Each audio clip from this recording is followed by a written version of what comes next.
Assalamu alaikum wa rahmatullahi wa barakatuh, c'est Nazmi, j'espère que vous allez bien. Donc on se retrouve aujourd'hui pour la 4e leçon de notre série. Et la leçon du jour, c'est Al-Jumlatul Ismiyya, qu'on traduira par la phrase nominale. Il faut savoir que dans la langue arabe, il y a 2 catégories de phrases. Les phrases qu'on dit verbales, celles qui débutent par un verbe, et les phrases qu'on dit nominales, celles qui débutent par un nom. Et c'est le sujet de notre cours d'aujourd'hui. Donc la phrase nominale a 2 piliers. Pour qu'on puisse dire que cette phrase est une phrase cohérente et qu'elle est nominale, elle a besoin d'avoir 2 piliers qui sont présents. Premièrement, le mubtada. Deuxièmement, le khabar. Pour faire simple, le mubtada, c'est le nom qui va débuter la phrase nominale, tout simplement. Et le khabar, c'est ce qui va donner une information sur le mubtada et former avec celui-ci une phrase cohérente. Donc, si on prend les exemples à droite, Al-Kitabu Jadidun. Al-Kitab, c'est le mubtada, c'est le nom qui débute la phrase nominale. Jadidun, il vient apporter une information sur Al-Kitab, le livre, il est nouveau, et du coup, ce mot-là vient former avec Al-Kitab une phrase cohérente. Donc, Jadidun, ici, c'est un khabar. Al-Kitabu lawnuhu azraq.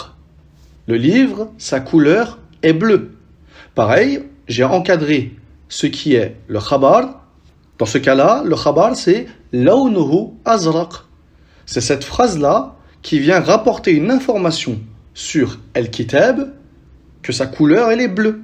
Troisième phrase, at-talibu kataba ad-dars. Ici, kataba ad-dars vient donner une information sur at-talib, qui est le mubtada. Du coup, le khabar, c'est kataba ad-dars. Zaydun fil bayti. Pareil, fil bayti, c'est le khabar de Zayd. Al-kitabu fawqa al-maktabi. Le livre est au-dessus du bureau. Au-dessus du bureau vient donner une information sur le mubtada qui est al-kitab. Donc, fawqa al-maktabi, ici, c'est le khabar. Donc, avec ces 5 phrases-là, on a vu que le mubtada, c'est le nom qui débute la phrase nominale, et le khabar, c'est ce qui vient à la suite donner une information sur le mubtada et former avec celui-ci donc une phrase cohérente. Mais qu'est-ce qu'on remarque ? On remarque que le khabar n'est pas forcément composé que d'un seul mot, comme dans le premier exemple, Al-Kitabu Jadidun. Le khabar peut également être une phrase nominale ou verbale. Et le khabar peut également être composé d'un harf jar avec le mot qui le suit, qu'on dira que c'est un ism majrour, ou bien d'un zarf suivi d'un mudaf ilayh, comme dans la 5e phrase par exemple. Donc de là, on peut tracer un schéma récapitulatif et dire que le khabar est de 3 grandes catégories. Il y a ce qu'on appelle le khabar mufrad, c'est-à-dire composé que d'un seul mot, comme dans le premier exemple. Le khabar jumla, un khabar qui est une phrase. Et comme on a vu, la phrase dans la langue arabe est de 2 catégories, soit jumla ismiyya, soit jumla fi'liyya. Donc, dans l'exemple numéro 2, le khabar est un khabar jumla ismiyya. Car lawnuhu azraq, le ha ici à la fin de lawnuhu, c'est comme si on avait dit lawnul kitab. Lawnul kitab. Car le ha ici revient à al-kitab. Donc, comme si on avait dit lawnul kitab azraq. Donc, on avait débuté une nouvelle phrase avec un nom. Donc c'est une jumla ismiyya.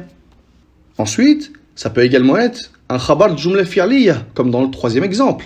At-talibu kataba ad-dars. Ici, le khabar débute par un verbe. Du coup, c'est une jumla fi'liyya. L'étudiant a écrit le cours. Et le khabar, la 3e grande catégorie de khabar, c'est khabar shibhi jumla. Un khabar qui ressemble à une jumla, à une phrase. Pourquoi on dit qu'il ressemble ? On dit qu'il ressemble car il est composé de plus qu'un mot. Donc il n'est pas mufrad. Mais on ne dit pas que c'est une jumla. Pourquoi ? Car il ne débute ni par un nom, ni par un verbe. Mais dans le premier cas, le jar wa majrour, donc dans la 4e phrase, il débute par un harf jar. Et on va voir juste après quelques exemples des huruf qui font partie de ceci. Ou bien ça peut être composé d'un zarf wa mudaf ilayh, c'est-à-dire une préposition soit de lieu ou de temps, suivie d'un mudaf ilayh, comme dans la 5e phrase. Fawqa al-maktabi, au-dessus du bureau. Donc, pour récapituler, le khabar est de 3 grandes catégories, ou bien on peut également dire il est de 5 catégories. Khabar mufrad, donc je vais les citer dans l'ordre des exemples. Première phrase, c'est un khabar mufrad. Ensuite, deuxième phrase, c'est un khabar jumla ismiya.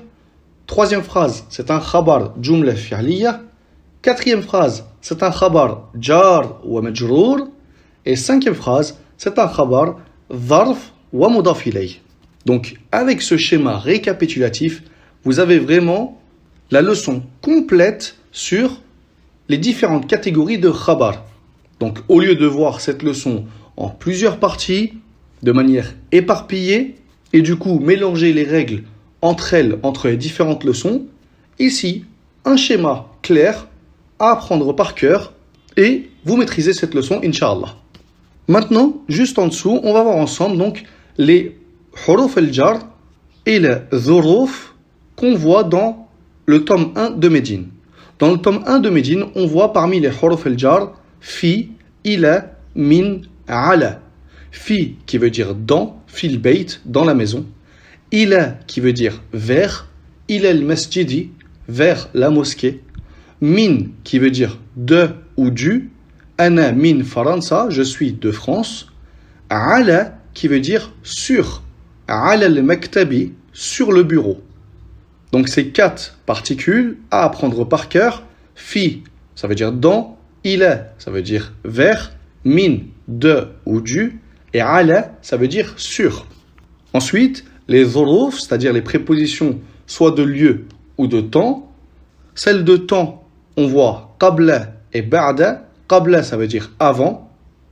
Ba'da, ça veut dire après. Et celle de lieu, fawqa, ça veut dire au-dessus. Tahta, ça veut dire en dessous.